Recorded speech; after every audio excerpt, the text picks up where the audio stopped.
Hello everyone and welcome to the 82nd episode crowning the legacy champion of In Response, a legacy podcast. I'm Philipp Klein I am Daniel. And I'm Peter Plank. and we're talking about legacy. Most of the time. You are listening to In Response, a legacy podcast. A show where three handsome guys talk about their favorite Magic the Gathering format, Legacy. I'm Peter Plank, the artificer. I've got everything at hand in my Goblin Welders toolbox. I'm Daniel, the scientist. I ponder precisely about the next move that decides the fate of my opponents. I'm Philipp Klein, the rogue. I use the graveyard to fuel opponents with agony. And now, lean back and enjoy.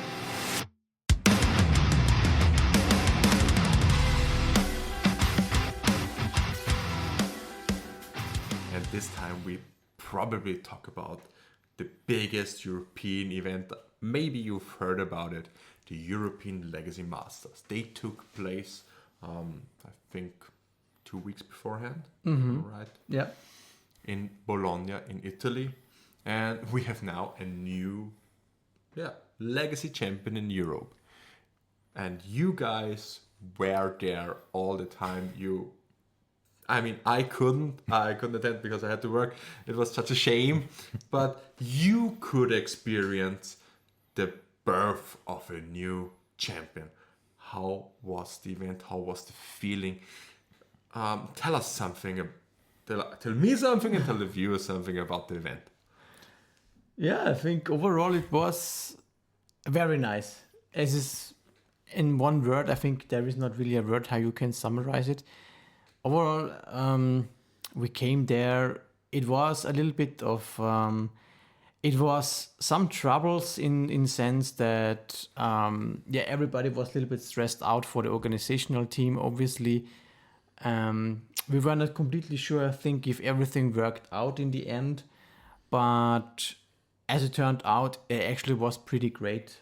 And Peter and me, we got to cast the European Legacy Master throughout the day, most like with some pauses, and we did this together with Sean Goddard, famously known as one very good top 8 competitor of the Pro Tour, and Kai Savatari, who had his booth there directly next to the casting area, which is also always great.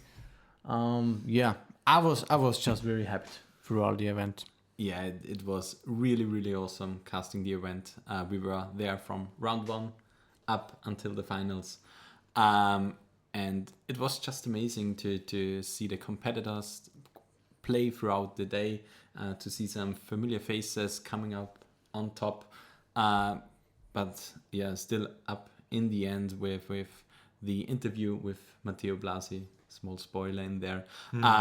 Just at the end, asking him in detail how it felt, where the picture will go, and much, much more. It was simply amazing. I think you mentioned pictures. This was one of the great things that were happening during the ALM. There was amazing prize support, and one of those was that Florinda Zanetti, which is an Italian artist, made a new picture, and I think it was supposed for 4 seasons.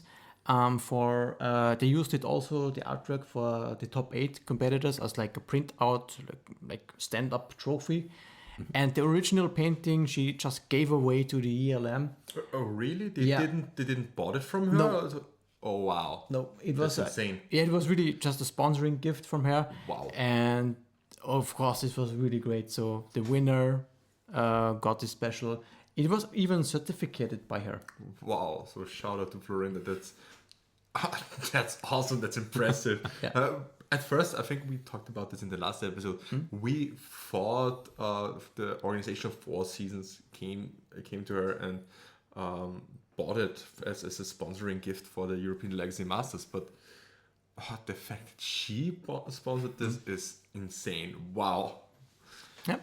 Yeah, it was just amazing seeing them glance over the painting and we heard some whispering around. Yeah, it would be really nice having it, and yeah, Matteo Blasi can have it now in his bedroom.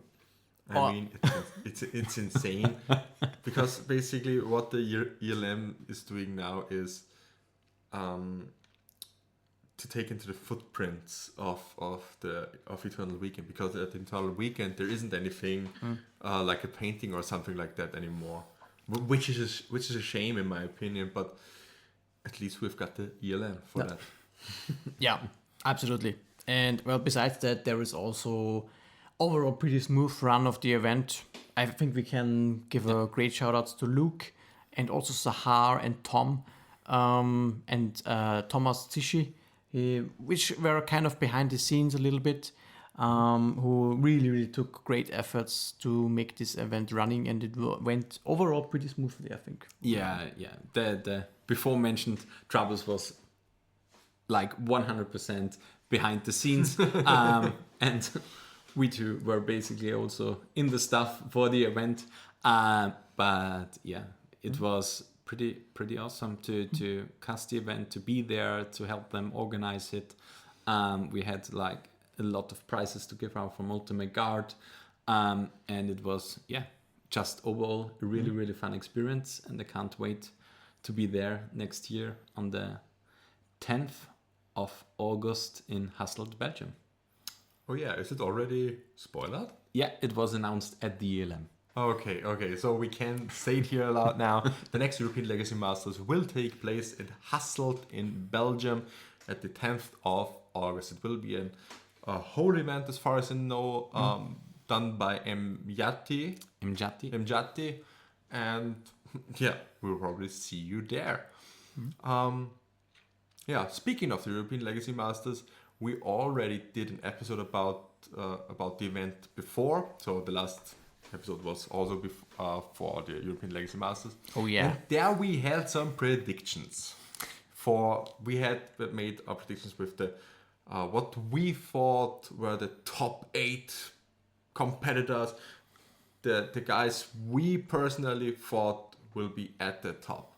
So Daniel, did we hit the nail on the head? Yeah. Kinda. Yes and no, I would say. The champion to speak of is, of course, well, spoiler alert, but it was Matteo Blasi who took down the event, which was one of our predictions. Is one a really strong Italian player. Also, he actually was not player of the year, but I think second place or something, and it was maybe 1 year beforehand or something. He's really good through all the Italian scenes, and he pops up all the time when you look at tournament data from Italian events, and it was pretty well deserved, I think. He's a phenomenal player and piloted the deck, which is Blue-Black Reanimator 2. Very great result. Yeah. I don't think even if you lost one match. I think he went 5-0-2 and then won 3 rounds. And in the end, he even, I think, went top 8 or top 16 at the Four Seasons tournament today. Later. Top 8. Wow. Top 8 also. Top 8, yes, yeah. He went top 8 as well. This was definitely the champion of the weekend. Yeah. So top 8 for both and winning one event. That's insane. A little fun fact here. We talked about the top 8 competitors, and Matteo Blasi was, you guys kind of, especially Peter, argued with me. Yeah, we take Matteo into the top 8, and I was like, come on, Danny is also pretty great. And then we tried to compare the results on MTG top 8. And then we went, okay, let's take Blasi in it. No, I wanted Blasi in there for sure. Because he was really... I watched him last year in the Four Seasons. And I was just very impressed. He's, I think, in Italian scenes, pretty known for playing Nimble Mongoose, kind of Delver style. Yeah. And well, not anymore, at least. I mean, Nimble Mongoose isn't playable anymore, unfortunately. But Blue-Black is definitely big and strong. Yeah, he's definitely a master of the tempo shell. And currently, Blue-Black Reanimator, the deck he played, is the tempo shell to play currently. So, what do you guys think? What makes the Italian players that strong? I mean, we had 2 or 3 in the top 8. Yeah, I think if you look at the team picture that Matteo took on Twitter, there were like, I think 15 or 20 people from this Italian championship. They had these blue shirts. Yeah. Squadra Azzurra. Exactly, yeah. I mean, those guys are packed. I mean, they have so many really competitive, focused players, and they're really helping each other out in terms of deck building. We have, of course, Matteo Blasi has the best source for Reanimator when he can speak to Manuel Trudi, which is the inventor of the deck. There's a lot of great guys around. They just have a great exchange, and they have, I think, a great community, and they hold together really strong. Yeah. And to qualify in Italy is like the hardest thing to do. You have like 3 of the 5 slots go to Player of the Year, where you have to compete a lot of tournaments. You have to win them. You have to do good on MTGO. So really, really hard to get into the European Legacy Masters. So it is like the best of the best from the Italian players that go up there. And the best of the best also have, as you said, good community, various different style of players, so they can exchange themselves. And yeah, overall it's like, only good players coming out. So probably what you're saying is, if you want to do it the hard way, go to Italy to try to qualify for the European Legacy Masters. If you want to do it the easy way, go to Austria, because we lose all our slots for foreign players. So come to us. We welcome you with open arms. It's a selling point. That is true. But yeah, we already talked about the topic a little bit. What are now the results of the European Legacy Masters? We know the new champion is Matteo Blasi, but there were 113, am I right? I think so. In the end, 112. 109, I think, was the end result. But yeah, originally there was 113 slots given away, I think. And in the end, in tournament, it was just 109. The field overall looked pretty indifferent from before the banning. Unfortunately. Blue-Black definitely was the most played deck. I think we had 16 copies registered. It was far the highest number. Followed by, I think it was Quixistelva actually, with 10 copies or 11. I think 11. Or 11, exactly. Blue-Black Tempo was up there. It had 5 copies, if I remember correctly, and we had different mixtures of control decks, like 4-color beans a little bit, and Painter. We also had a little fair share of Painter. I think 6. Yeah. And well, in the top 8 we had 2 or 3.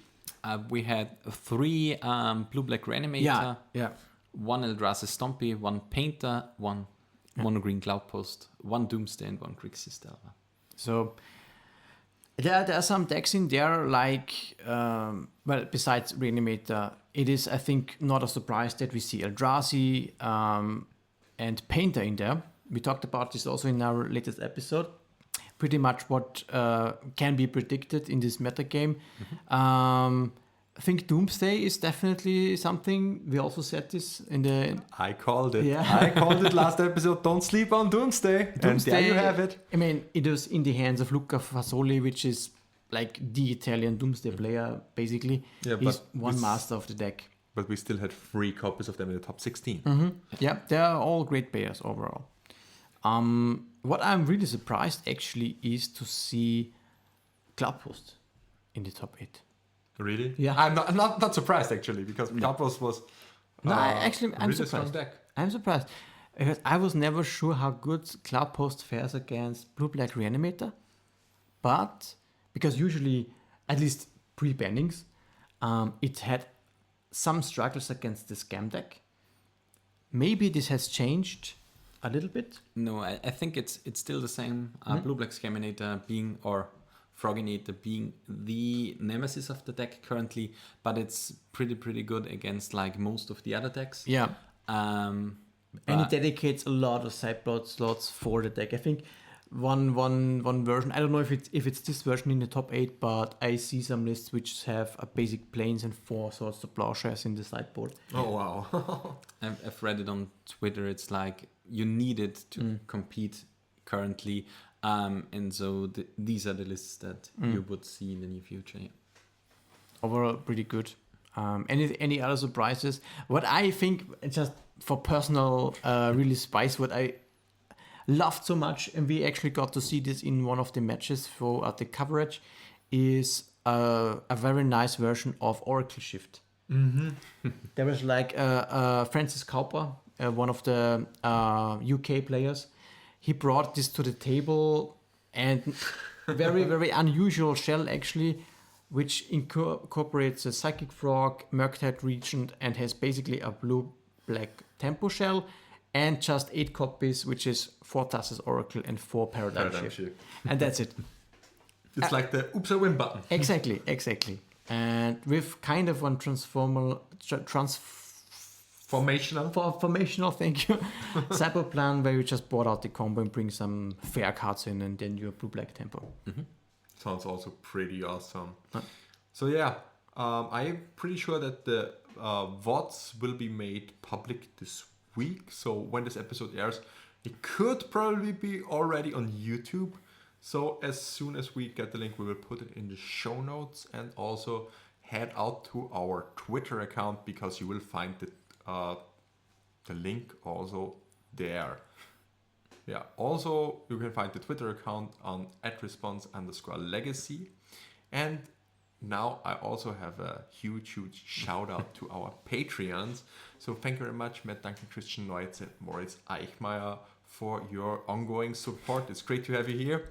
And if you want to support the show, just simply click on subscribe on Spotify and on YouTube. It helps us out tremendously to spread the word of great legacy podcasts. Yeah, that was the advertisement. But yeah, do it, please. Very good. Okay, the European Legacy Masters isn't the only tournament that is held place in Bologna, because it's just the Saturday event. It's the biggest part of the event for sure. But there are also some little side events like team trials on Friday or Legacy side event on Saturday, and also Legacy main event with about 300 people. Just a small little tournament right there. I think you played in team trials and the Legacy main event. Am I right? That's correct, yeah. But we don't talk about team trials. I completely forgot about this, to be honest. Yeah, but yeah, I can't even remember what did happen there. just briefly try to remember, even if it's was a total devastation. Yeah. No, we went to team trials. We packed our team with Patrick Koine, who qualified for the European Legacy Masters. So of course we put him into the modern seat. It was pretty clear to us, yeah. I mean, that's a winning play, am I right? In our defense, he chose the slot by himself. Okay. We let him choose. But we said we don't want to play modern. Yeah, in the end, I played Vintage. I packed myself with 4-color Breach. I brewed the deck together with Tom the Decker. And went, I think, 2-3 or something like that. But was pretty awesome to play. My Bowler Citadel always flipped me a Force of Will, so I was glad in playing the deck. That hurts. Yeah, but otherwise it was great. Yeah, it's a fun event over. To be honest, if you would go for really winning, then we would have to change a lot of decks around, and players also probably for different slots and so on. And Patrick and myself, we played basically the same deck in Modern and Legacy format, which is Blue-Black Tempo. It was okay, I guess. I mean, for Patrick, it was a little bit unfortunate. He did not fare too well. It was a 1-3-1. Yeah. And I had I was like 3-1-1 or something. But yeah, it was just not. Yeah, you erased basically everything from your memory. Is there any kind of strand you could pick on any particular play that you can tell us what was that was interesting or something? Good question. I cannot remember. It was all devastating. So Yeah. just simply cleared out the cache. I didn't have any special events. What was cool, I played against we played against this UK team together with who was the third guy? With Stenitzer, Felix. Yeah, exactly. Which is one Austrian colleague of ours. He was playing together with 2 UK guys, and I think this was a nice overall match that we had together because my legacy opponent was pretty nice. I just remember the nice chat we had. He stomped me. He stomped me 2-0, I think. But it was nice. It was nice. It was actually cradle control that he played. Yeah. He showed you how is it called? The Tales of Mandora or something. Talon Gates of Madara. Exactly. This got me. I was helpless against this deck. So much to do. It's really a cool card. Yeah, exactly. And he played always had turn 1 Elvish Reclaimer, and I never had the removal on turn 1. And when you have an active Elvish Reclaimer on the board, you cannot remove it. It's just impossible. Yes, it gets hexproof 1, 2, 3 times. Yeah. Wait, what? Why? Satyra Step or Tales of Mandara, then you can sacrifice it again, get yourself the copy land. It gets into it, copies. This was actually a nice play, yeah. This was, what was that? I think there was a situation. Pachucaborg, I think it was. No, my opponent had a Satyra Step already in play. Okay. And I had one window where I think I wanted to kill one Knight of the Reliquary or something. Yeah. And I started by wastelanding the only land, I think, in play. The untapped one. But then I wanted to cast a removal spell. I think it was a Fatal Push on the Knight. And I completely forgot, my opponent just sacrificing the Satyra Step, searching Echoing Deeps, copying the Satyra Step in the graveyard now, and then giving protection to the Knight of the Reliquary. It's it was on the field. I thought, okay, it's gone now. But no, I didn't know that this deck plays Echoing Deeps. Yeah. You played in every Knight deck. It's super strong. Yeah. It's a dream deck. Yeah. So no particular place for you, Peter? I mean, it was I turned 1 Tinkered twice in one match. Nice. Once on a mulligan to 5 with Force of Will protection. But then I hit the Force of Will on top. And then you lost. No, my opponent did the misplay where he upkeep cast his Force of Vigor. So I had the Force of Will still on top to counter it. If it does it in a draw step, I would be dead. Okay. But no, it was cool breaching once again because it was a deck I enjoyed in Legacy for the short stint it had. Yeah. But Legacy was the main focus for me. And now let's just talk a little bit about the Legacy main event. I think you were pretty good at that, am I right? Yeah, if you count 4-4, good record. So much for being great Legacy players. I don't know. Yeah, it could be better. I'm dipping my toes a little bit to be really fair. I'm dipping my toes into a new archetype actually because I'm not really a tempo player. Yeah. And I was playing for team trios and also now the win event this Blue-Black tempo deck. It's fun because it has Goefs in it. I mean, not the token Goef. I'm a sucker for Goefs. I like Nether Goef. That's the reason why I chose it. There's a lot to learn, for sure. I'm pretty sure you should still play Breakfast, but yeah. That's just my opinion. Tough. But no. Just keep on playing Blue-Black Tempo because I like to have a chance against you. yeah, maybe I should switch it up again. No. Play Breakfast, play Tempo, don't play Breakfast. Breakfast, you're too good as a you're too good on breakfast. It's just it's not fun. It's not fun. Peter, how was your Legacy main event? It was better. as it went 5-3-1. I mean, it could have been better, but I was on pretty much as Daniel on a new deck. I played my first big event with green-white depths. So I enjoyed really the giving away the Sagittarius steps and going for echoing deeps. But yeah, was overall a pretty fun event. I had definitely my learnings against Scaminator and Eldrazi. Those are matchups that are really hard. I will make for the near future some adjustments to the deck. But you can read this. Maybe it's already out there. If not, it will be for sure on greensandzenith.com, the website from Dukes. Dukes on Twitter, right? Or Dukes on Twitch. Sorry. I made Also on Twitter, probably. But yeah, he's Dukes on Twitch on Twitter. Yeah.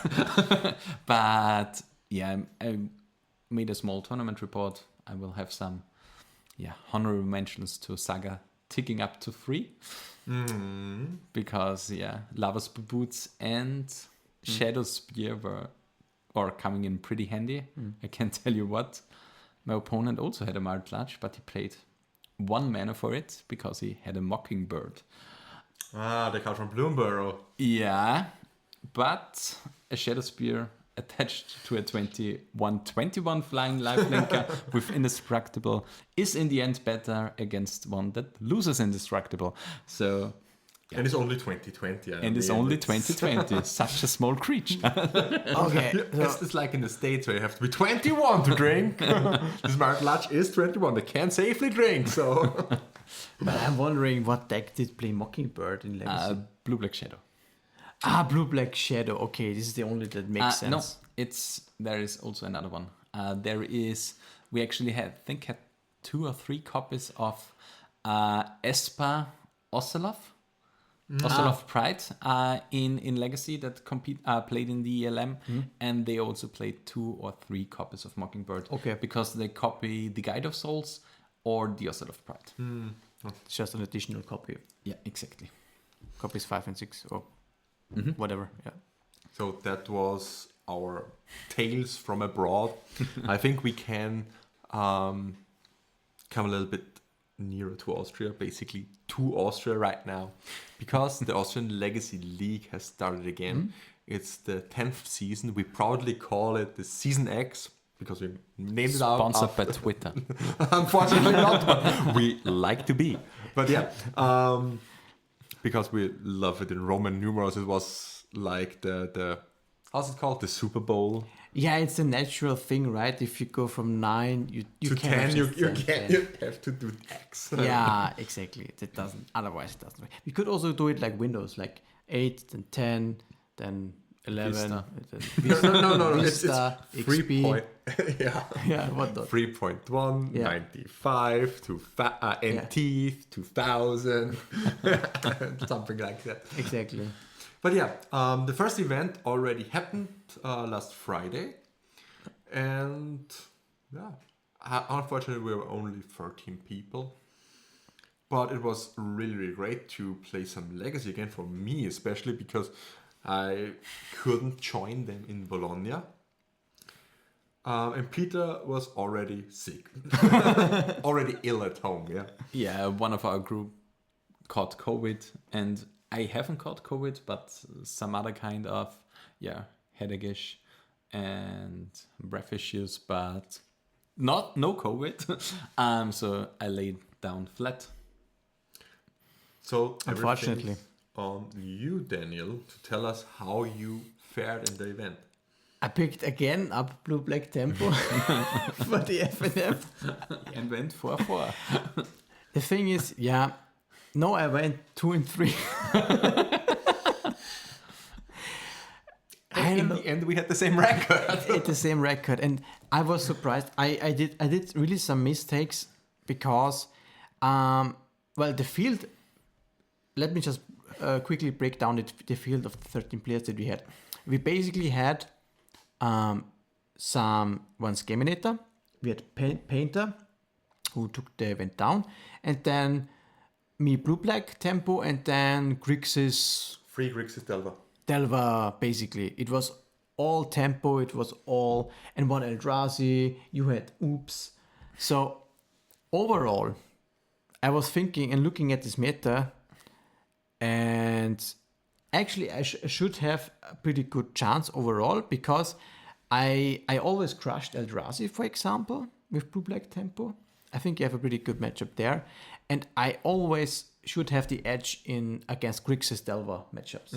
Probably. Yeah. Those decks, I mean, sometimes some decks they do, but they refuse to ditch all the lightning bolts. And lightning bolt is not a very good card against Nethergoyf. Not against Cyclic Frog. Yeah, exactly. And usually your threats are better, and you have a better and stabler mana base. But somehow I was just still losing to one blue-red Delva, actually. I think I was losing to the only Strifer pilot on the field, which is pretty hard if you cannot stumble them on mana. Mm-hmm. I wanted to do so in game 2 because I had a Harbinger of the Seas in the opening hand. My opponent had naturally the 3 only basics in there on the field, which is of course something that happens. Because on average, I think it should be okay, this matchup. And then I don't know what the last one was that I lost. I think it was actually Blue-Black Reanimator. Yeah, I lost to that as well, which seems really like the inferior version now. Well, my Blue-Black tempo is the inferior version of the Froginator deck. Yeah, you don't have the win button. Exactly. With an Atraxa. Yeah. But did you like the FNM? Because you played Oops. I played Oops too. We didn't pair against each other, Yeah, but unfortunately. I think it would be a very interesting matchup. Yeah. Because I played against Blue-Red Delva, which I won. Then I played against Painter, which I lost, unfortunately, due to my own mistakes. But these are the things where you can learn the most, actually. Then I won again. Then I lost against Grixis Delva. I won against Mono Red Stompy. And then I lost again against Grixis Delva. Which is, kind of unfortunate because 2 of those losses were basically... how should I say this? The one loss against Painter was on my side because I made a mistake. And in the last round, it was like my opponent started with in games 2 and 3 with turn 1 Grafdigger's Cage. okay. And it's like, okay, I can handle this, but game 2 I was simply one mana short all the time to handle the Grafdigger's Cage and to go for the combo. And then simply to die to double Dragon's Channel. And in the third game, it was like I started with turn 1 Grafdigger's Cage, and I had to find a line where I can work around it. And it was like, well, I can work with this. I have the Summoner's Pact for the Foundation Breaker. Everything works out. I just need 1 mana. I just need 1 land. Any kind of mana. It doesn't have to be a green source. It can be a Summoner's Pact. It can be everything, basically. It can be 1 card out of 16 or something. And then I think 7 rounds in, it's like my opponent plays the second Grafdigger's Cage. Sweet. And I was like, okay, I can win this if I naturally draw Thassa's Oracle from the top. Then I draw Thassa's Oracle from the top. And I refuse to draw a mana source for 5 turns where I die to a Delva. Okay, yeah. It's like, I don't think I could have made some kind different, maybe in the Mulligan decision, but sometimes it just doesn't work out. Exactly. That's true. You have to simply play for your outs if they don't happen, but in the end it was still the correct decision. That's important, yeah. In situations like this, sometimes even if you, because it's never 100% and 0% for decisions, and if you identify it was still the correct play, it's important to keep this, and when you are facing the similar situation, that you still decide the same way, because on average, it will be the best decision. Go after results. Yeah, Exactly. the funny thing here is my opponent. I told my opponent, the second Graphics cage was what killed me, because I could have won through the one easily. Just needed one more land, and he was like, "Oh well, really? I just had nothing to do and just thought it was overkill. But yeah, I should play it."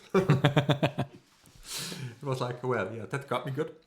And in the match against Painter, it was my own mistake. Where I've totally forgot the Grindstone has text without Painter Servant. It's like I went for the combo and I couldn't kill him that turn. And I went for Fuss's Oracle line. And I took his Pyroblast out of hand while I had 16 power on board. And I let him keep his Grindstone. And then I passed the turn. He drew, played land, Grindstone. I went to my turn, draw, attack for 16. He goes down to 4, and he plays Ancient Tomb, activate Grindstone, and mill my 2 cards. It's like, I could have seen this coming. It was in my hands the whole time. If I only had one more card in the deck, yeah. But yeah, memories journey. It only puts back 2 Three cards. cards. But you drew I one draw card. one, Yeah. and then it's like, Okay, well. Unfortunately, for next time, I can remember if you guys also can remember. Grindstone has tags without Painter's Servant. Yeah. It also can kill you like that. Yeah. I think we can wrap this episode up. Do we have something else to say? I think it's good. Perfect. If you like what we are doing, follow us. Don't consider follow us on our social media. It's @response_legacy. You can find me on Twitter. It's @FinnekMTG, PHINEKMTG. You can also find me on Twitter if you like. It is @FlyingDelvedere. And you can find me on Twitter. It's @UnicornLord, but the O in the Lord is a 0. Response. The end.